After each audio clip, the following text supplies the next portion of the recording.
UP में उपचुनाव की तारीखों का ऐलान हो गया है। प्रदेश की 10 विधानसभा सीटों में सपा ने 6 और बसपा ने 5 सीटों पर प्रत्याशी घोषित किए हैं।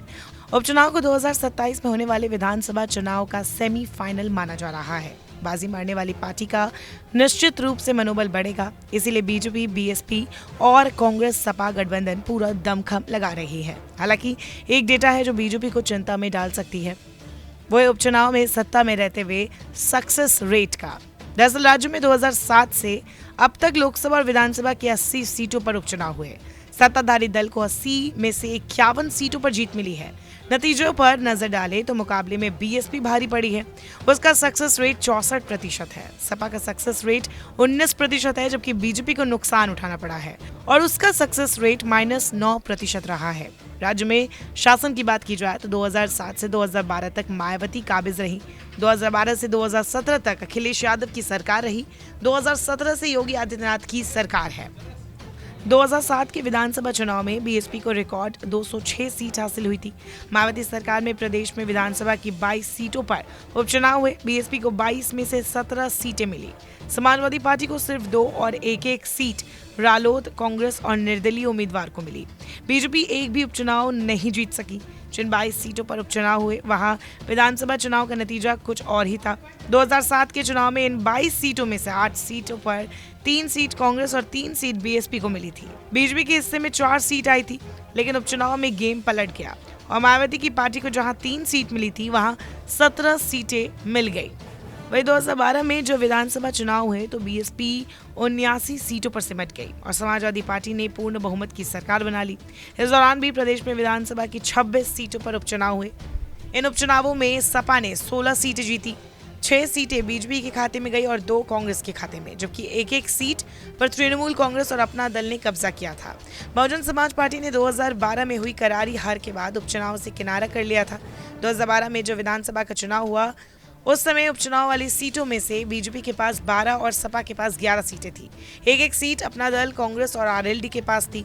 मतलब इस बार चुनाव में सपा को फायदा तो हुआ, हाँ मायावती जैसा फायदा नहीं हो पाया। वही बात अब योगी राज की करें तो 2014 के लोकसभा चुनाव में केंद्र में प्रचंड बहुमत के बाद 2017 में भी यूपी में बीजेपी की लहर देखी गई और राज्य में बीजेपी ने रिकॉर्ड जीत दर्ज की। उसे 300 से ज्यादा सीटें हासिल हुई। 2014 में गोरखपुर से जीत दर्ज कर सांसद बनने वाले योगी आदित्यनाथ मुख्यमंत्री बन गए। फूलपुर से सांसद बने केशव प्रसाद उप मुख्यमंत्री बनाए गए। योगी सरकार की पहली परीक्षा 2017 के अंत में हुए लोकसभा उपचुनाव में हुई। इस उपचुनाव में सपा ने बीजेपी से गोरखपुर और फूलपुर दोनों सीटें छीन ली। 2018 में कैराना के सांसद बने हुकुम सिंह के निधन से सीट खाली हुई।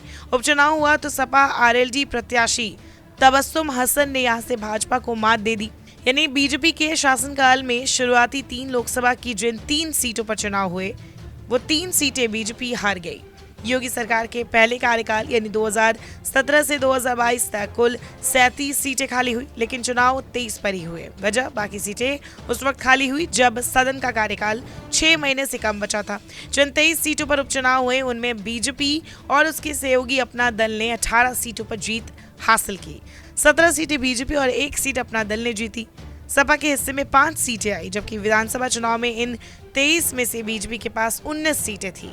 बीजेपी की सहयोगी अपना दल के पास 1 सीट थी। इसके अलावा 2 सीट सपा के पास और 1 सीट बीएसपी के पास थी। सपा ने इस दौरान न सिर्फ अपनी दोनों रामपुर और मल्हानी को बचाया, बल्कि बीजेपी से 2 और बीएसपी से 1 सीट छीन ली थी। योगी सरकार के दूसरे कार्यकाल में अब तक 10 सीटों पर उपचुनाव है।